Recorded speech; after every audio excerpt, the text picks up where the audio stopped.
ओम शांति। आज है 11 जनवरी 2022 के साकार महावाक्य। आज बाबा बोले, मीठे बच्चे ज्ञान की बुलबुल बनकर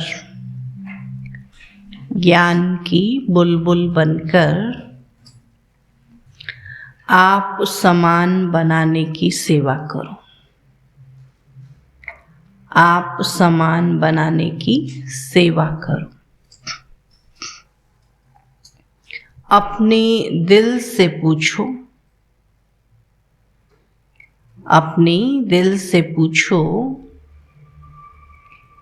मेरी याद की यात्रा ठीक है? अपने दिल से पूछो, मेरी याद की यात्रा ठीक है? प्रश्न है, किस विशेष पुरुषार्थ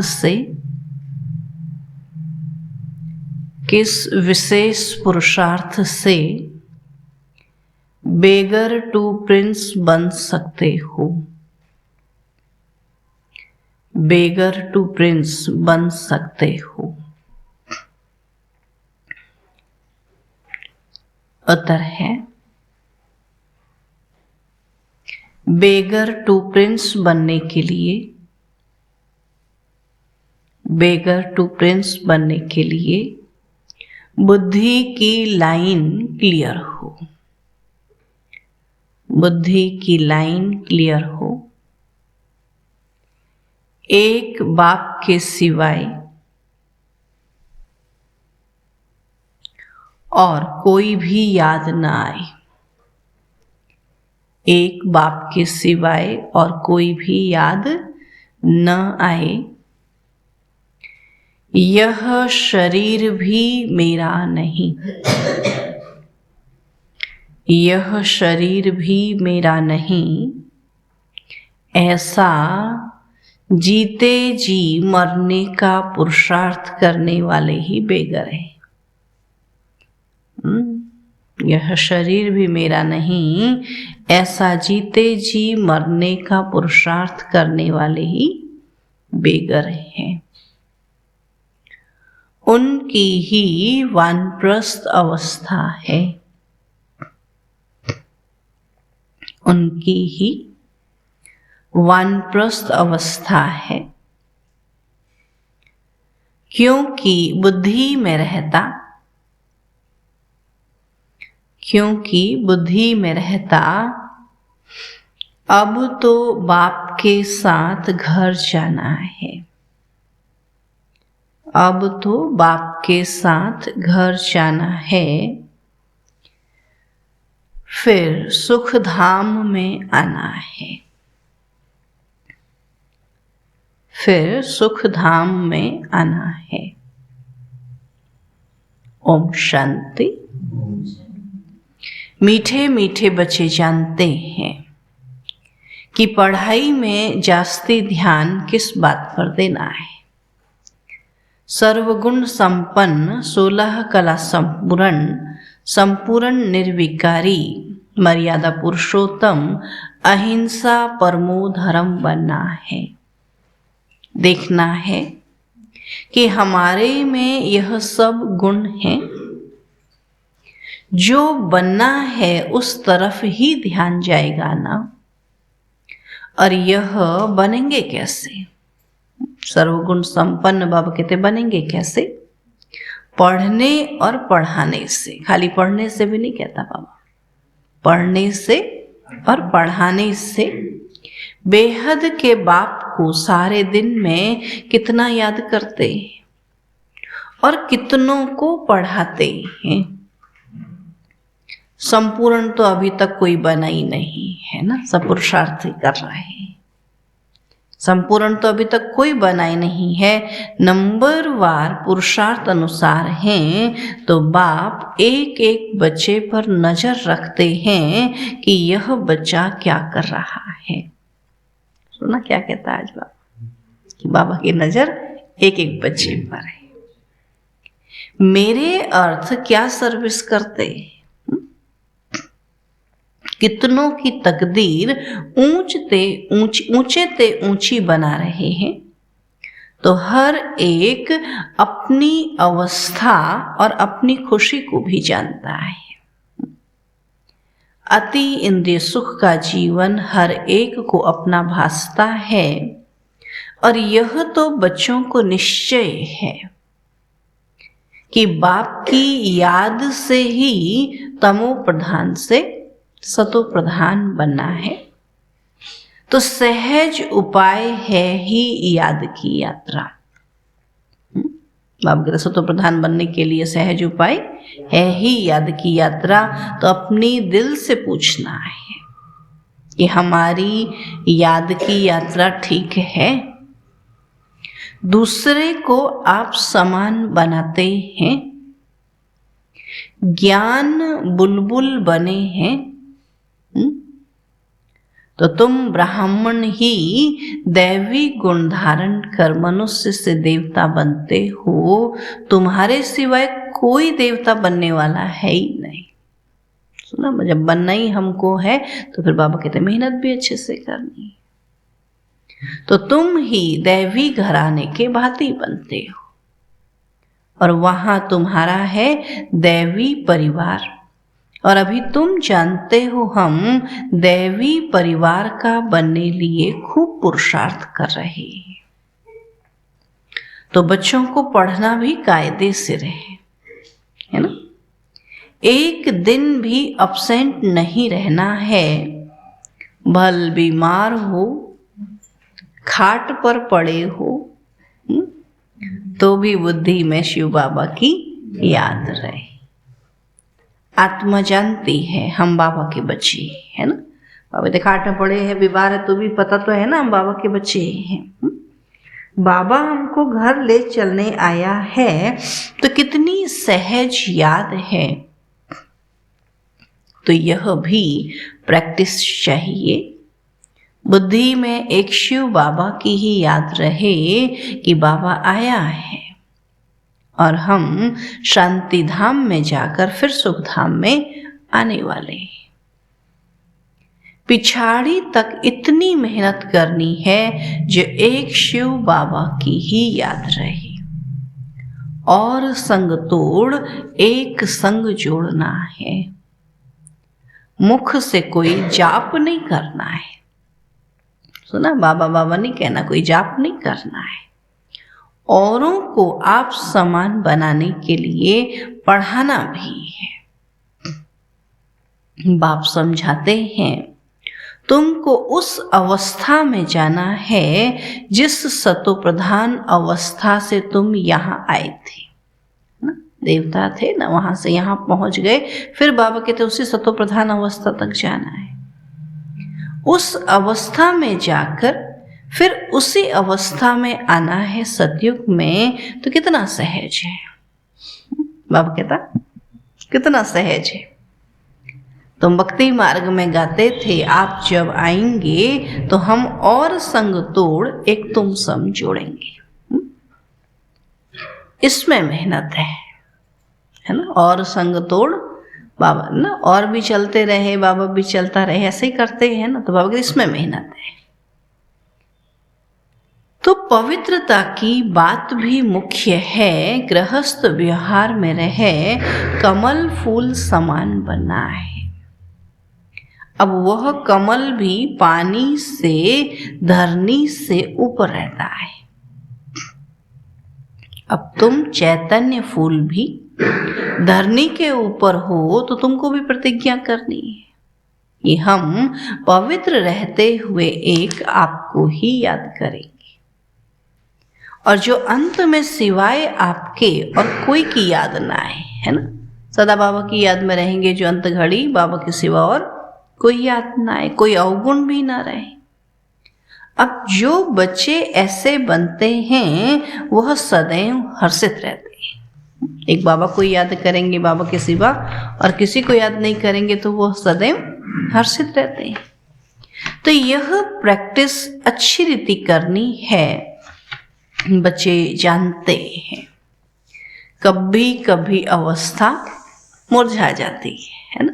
हर्षित के बजाय और बातें याद आती हैं तो फिर अवस्था मुरझा जाती है।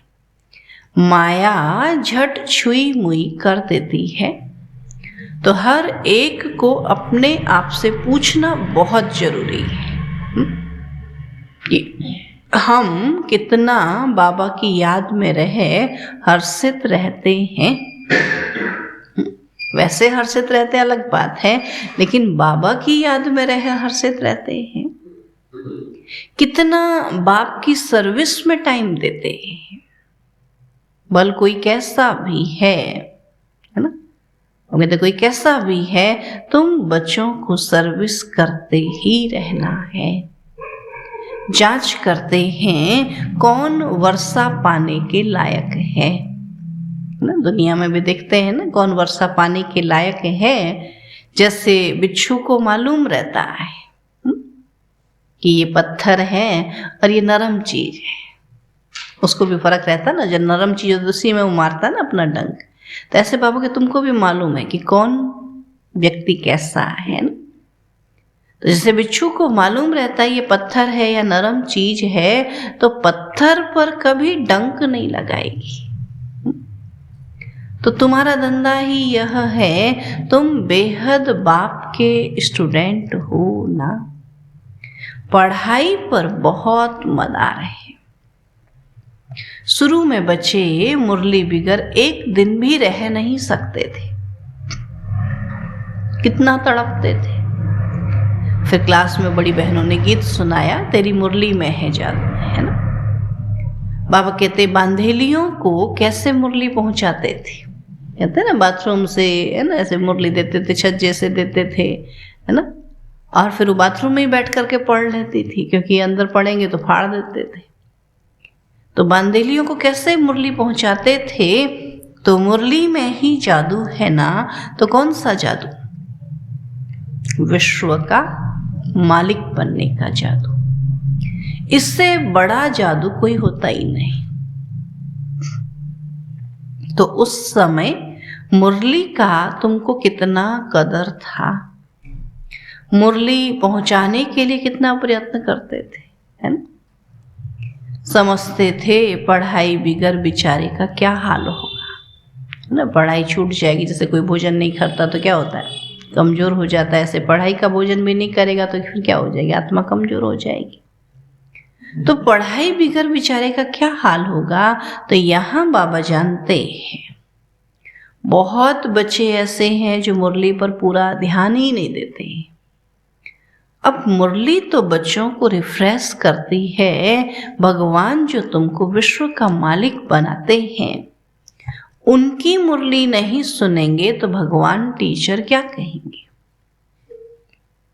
तो बाबा को वंडर लगता है कि चलते चलते बहुत बच्चों को माया का तूफान ऐसा लगता है जो मुरली पढ़ना, क्लास में आना छोड़ देते हैं। ज्ञान से नफरत माना बाबा से नफरत, बाप से नफरत माना विश्व की बादशाही से नफरत, है ना। पढ़ेंगे नहीं तो फिर कैसे बादशाही मिलेगी, है ना।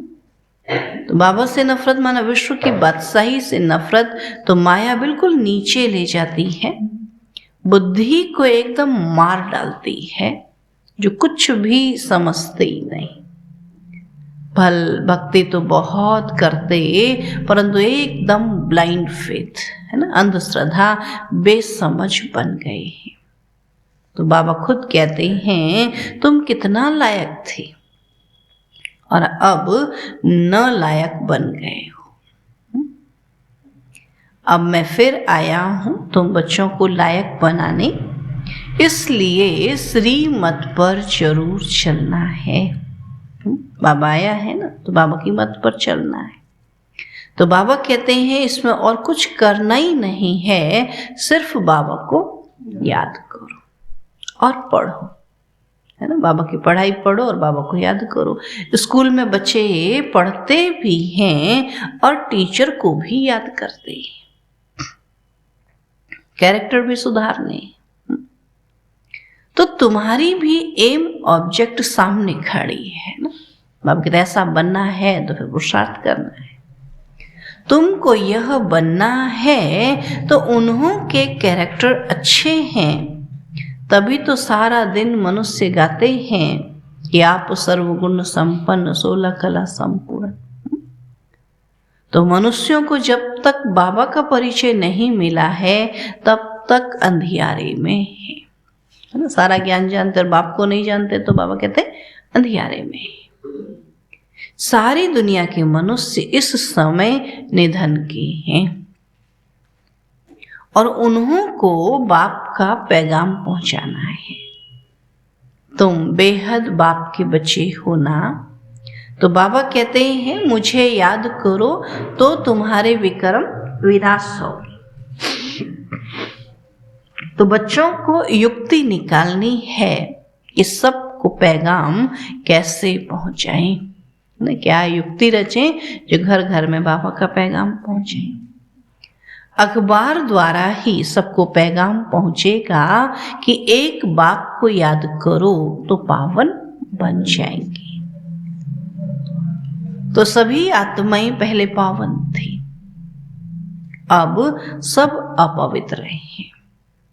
तो यहां कोई पवित्र आत्मा हो न सके, है ना। इस समय कलयुग में बाबा कहते कोई भी पवित्र हो न सके, और पवित्र आत्माएं होती हैं पवित्र दुनिया में। आत्मा पवित्र बन जाती है, फिर यह पुराना चोला छोड़ना ही है। यह हो नहीं सकता कि आत्मा पावन हो और शरीर पतित हो। तो बाबा को याद करते करते अपने को तमो प्रधान से सतो प्रधान बनाना है। तो पहले पहले जब तुम आए तो पवित्र थे, सतयुग में प्रत्येक आत्मा पवित्र थी, और अब फिर पवित्र बनना है। आत्मा पवित्र बनकर जाएगी और फिर पवित्र दुनिया में आएगी, है ना। परम धाम में तो हर एक आत्मा पवित्र होगी, बाबा कहते पवित्र बनकर के ही वहां जाएगी ना। फिर पवित्र दुनिया सतयुग में आएगी, तो शांति धाम से होकर फिर गर्भ महल में आएंगे। वहां दुख का नाम निशान नहीं रहता, रावण राज्य ही नहीं है। परंतु पुरुषार्थ कर ऊंच पद पाना है, इसके लिए यह पढ़ाई है। कि ऊंच पद कैसे मिले, इसलिए बाबा कहते हैं पढ़ाई है। स्वर्ग में तो सब जाएंगे, लेकिन ऊंच पद पाने का पुरुषार्थ करना है। ज्ञान सुन लिया तो स्वर्ग में तो जाएंगे, लेकिन फिर ऊंच पद कैसे मिले। तो यह तो जानते हो स्वर्ग की स्थापना और नरक का विनाश हो रहा है। शिवालय स्थापन होगा तो वैश्यालय खत्म हो जाएगा, और शिवालय में तो आना ही है, सतयुग में तो आना ही है। कोई ये शरीर छोड़ जाकर प्रिंस प्रिंसेस बनेंगे, कोई प्रजा में चले जाएंगे, है ना। अपना अपना पुरुषार्थ है, जो पुरुषार्थ करेंगे बाबा कहते हो प्रिंस प्रिंसेस बनेंगे। जिनकी बिल्कुल लाइन क्लियर है, एक बाबा के सिवाय और कोई की याद नहीं आती है, उनको कहा जाता है पूरे बेगर। शरीर को भी याद नहीं करना है। अभी तो सारी चिंता किसकी हो जाती है, शरीर की, है ना। तो शरीर को भी याद नहीं करना, अर्थात जीते जी मरना है। और हमको तो अब अपने बेहद के घर जाना है। ये तो हद के घर है ना, बेहद का घर परम धाम है, तो परम धाम घर जाना है।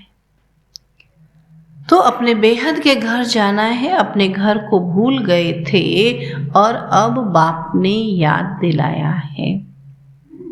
तो बाप मीठे मीठे बच्चों को समझाते हैं कि तुम वानप्रस्थी हो। इस समय तुम सबकी वानप्रस्थ अवस्था है, और अब मैं आया हूँ वाणी से परे स्थान पर सब बच्चों को ले जाने के लिए। तो वानप्रस्थ अवस्था में जाने के लिए सब भक्ति करते हैं। भक्ति किस लिए बोला, अभी जाए तभी बाप समझाते हैं सब वानप्रस्थ अवस्था में कैसे जाते हैं। उन्हों को इस अक्षर के अर्थ का भी पता नहीं, सिर्फ नाम सुना है। बल द्वापर से लेकर लौकिक गुरुओं द्वारा बहुत पुरुषार्थ किया है, परंतु वापस तो कोई जा नहीं सकता। तो बाबा कहते हैं अभी छोटे अथवा बड़े सबकी वानप्रस्थ अवस्था है, और सच्ची सच्ची वानप्रस्थ अवस्था तो तुम्हारी है, क्योंकि वापस जाना है। बेहद का बाप सबको वापस ले जाने आया है। तो बच्चों को बहुत खुशी होनी चाहिए, और तुम जानते हो ये सबको बाप ही स्वीट साइलेंस होम में ले जाते हैं ना। अपनी मर्जी से कोई भी उस स्वीट साइलेंस होम में नहीं जाता, बाबा ही सबको ले जाते हैं, क्योंकि आत्माओं को अब शांति चाहिए। यहाँ तो शांति हो न सके। बाबा कहते हैं ना, जब तक शरीर में है तो शांति तो हो नहीं सकती है। शांति धाम का मालिक तो एक बाबा ही है, और जब मालिक आए तब सबको ले जाए। तो भक्ति करते थे शांति धाम में जाने के लिए, ऐसे कोई नहीं कहते कि हम सुख धाम में जाएं। बाबा कहते हैं हम तुम बच्चों को प्रॉमिस करता हूं कि तुम सबको घर ले जाऊंगा। सुना क्या कहता है आज बाबा? प्रॉमिस करता हूं कि तुम सबको घर ले जाऊंगा अगर मेरी श्रीमत पर चलेंगे तो। सुख धाम में कोई न भी चले, लेकिन शांति धाम में तो जरूर ले जाऊंगा, है ना। सुख धाम तो पढ़ाई करके ही जा सकते हैं ना, लेकिन शांति धाम में तो जरूर ले जाऊंगा, छोड़ूंगा किसी को भी नहीं। नहीं चलेंगे तो सजाएं देकर मार पीट दिलाकर भी ले चलूंगा। सुना आज क्या कहता बाबा? ले जरूर जाना है, मार पीट के भी ले जाऊंगा। जैसे बच्चों को सजा दी जाती है ना, कहीं भेज दो फिर घर नहीं आते तो फिर सजा देते हैं ना, तो तुम बच्चों को भी ऐसे ले चलेंगे, क्योंकि ड्रामा में पार्ट ही ऐसा है। इसलिए अपनी कमाई कर चलो तो अच्छा है। बाबा समझा रहा है, बाबा कहते श्रेष्ठ कमाई करो, पढ़ाई करो, सेवा करो तो अच्छा है, वरना फिर मारपीट कर ले जाएगा। अपनी कमाई कर चलो तो अच्छा है, तो पद भी अच्छा मिलेगा।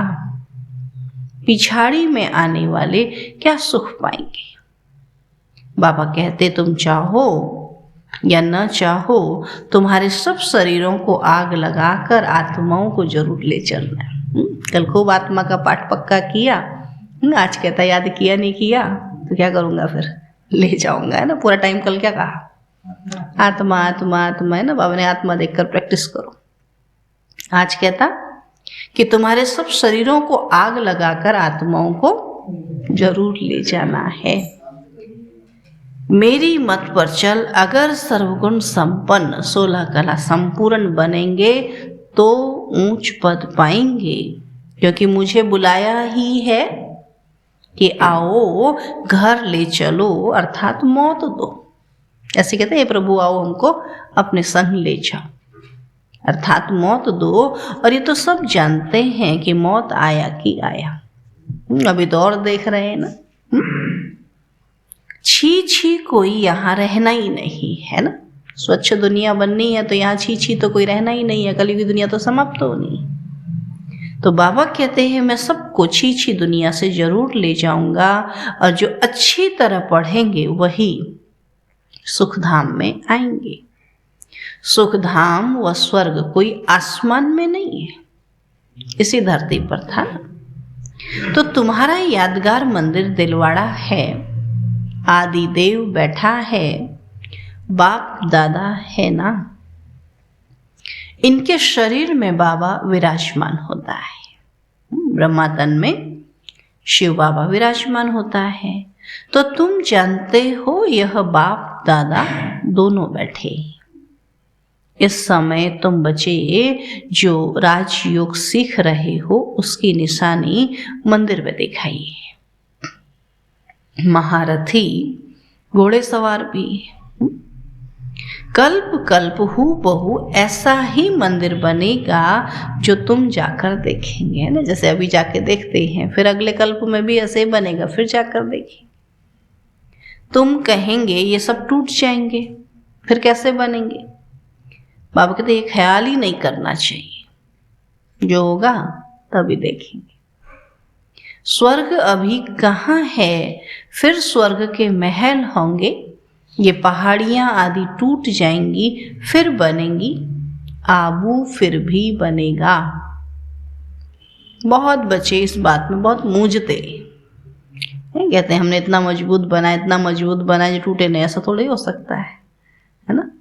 बाबा के सब टूट जाएगा, तो इस बात में बहुत मूंझते हैं। बाबा कहते हैं मूंझने की दरकार नहीं है। कहते हैं द्वारिका समुद्र के नीचे चली गई फिर निकलेगी। नीचे जो चीज गई सो गई, खत्म हो जाएगी, है ना। फिर नहीं बनाएंगे, कोई नीचे से थोड़ी निकलेगी। तो तुम जानते हो स्वर्ग में हम अपने महल आदि बनाएंगे और वहां बिल्कुल ही सतो प्रधान सब नई नई चीजें होंगी। तुम वहां के फल आदि देख कर आते हो और तुम जानते हो हम वहां जाने वाले हैं। तो वर्ल्ड की हिस्ट्री ज्योग्राफी रिपीट होती है तो स्वर्ग भी रिपीट होगा। जब सब चीज रिपीट हो तो स्वर्ग भी तो रिपीट होगा। तो यह निश्चय होना चाहिए, परंतु किसकी तकदीर में नहीं है तो कहेंगे ये कैसे हो सकता है, कैसे रिपीट होगा। इतने सब फिर आएंगे, फिर महल आदि बनेंगे। तो तुम जानते हो सोमनाथ के मंदिर को लूट कर ले जाते हैं, फिर भी मंदिर बनाएंगे। तो यह खेल ही पूज्य से पुजारी और पुजारी से पूज्य बनने का है। ब्राह्मण, देवता, क्षत्रिय, वैश्य और शूद्र ये चक्र है। और तुम बच्चे पद्मा पदम भाग्यशाली बनते हो। तुम्हारे कदम में पदम का छाप लग जाता है ना। पदम सबसे बड़ी संख्या है और पदम जो है कमल के पुष्प कहते हैं ना। बाबा कहते हैं कमल पुष्प समान भी बनेंगे तभी बाबा कहते पद्मा पदम पति बनेंगे। तो तुम्हारे कदम में पदम का छाप लग जाता है और तुम जानते हो हमारे कदम में पदम है, अर्थात पढ़ाई के कदम में पदम समाये हुए। जितना पढ़ेंगे उतना ऊंच पद पाएंगे। तो सतयुग है गोल्डन एज। वहां की धरनी भी कितनी सुंदर होती है, कितने सुंदर महल बनते हैं और हर चीज सतो प्रधान होती है। देखने से ही नैन ठंडे हो जाते हैं। ऐसी राजधानी के तुम मालिक बन रहे हो तो कितना अच्छी रीति पुरुषार्थ करना चाहिए। और पुरुषार्थ से ही प्रारब्ध बनती है। बच्चों को ज्ञान तो बुद्धि में है, बाप को याद करना है, लौकिक संबंध से ममत्व मिटाना है, सिर्फ एक बाप को याद करना है। अच्छा, मीठे मीठे सिक्के लधे बच्चों प्रति माता पिता बाप दादा का याद प्यार और गुड मॉर्निंग। रूहानी बाप की रूहानी बच्चों को नमस्ते। हम रूहानी बच्चों की रूहानी बाप दादा को नमस्ते नमस्ते नमस्ते। धारणा के लिए मुख्य सार है, बाप की याद में रहे,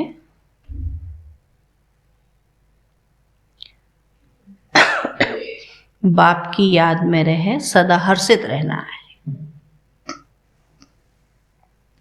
सदा हर्षित रहना है, कभी मुरझाना नहीं है, कभी मुरझाना नहीं है। बीमारी में भी मुरली जरूर सुननी व पढ़नी है, बीमारी में भी मुरली जरूर सुननी व पढ़नी है। दूसरा पॉइंट है, पढ़ाई से कदम कदम में पदम जमा करने हैं, पढ़ाई से कदम कदम में पदम जमा करने हैं। और संग तोड़ एक बाप से जोड़ना है, और संग तोड़ एक बाप से जोड़ना है। वरदान है आज का, सदा हर संकल्प और कर्म में, हर संकल्प और कर्म में ब्रह्मा बाप को फॉलो करने वाले समीप और समान भाव, ब्रह्मा बाप को फॉलो करने वाले समीप और समान भव। बाबा कहते जैसे ब्रह्मा बाप ने दृढ़ संकल्प से हर कार्य में सफलता प्राप्त की, एक बाप दूसरा न कोई यह प्रैक्टिकल में कर्म करके दिखाया, कभी दिल से कष्ट नहीं बने, सदा नथिंग न्यू के पाठ से विजयी रहे। हिमालय जैसी बड़ी बात को भी पहाड़ से रुई बनाए रास्ता निकाला, कभी घबराए नहीं।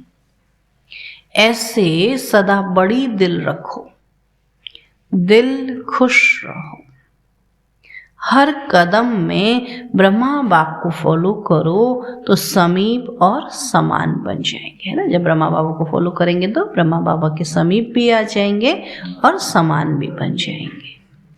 स्लोगन है, अति इंद्रिय सुख का अनुभव करना है, अति इंद्रिय सुख का अनुभव करना है तो गोपी वल्लभ की सच्ची सच्ची गोपिका बनो, तो गोपी वल्लभ की सच्ची सच्ची गोपिका बनो।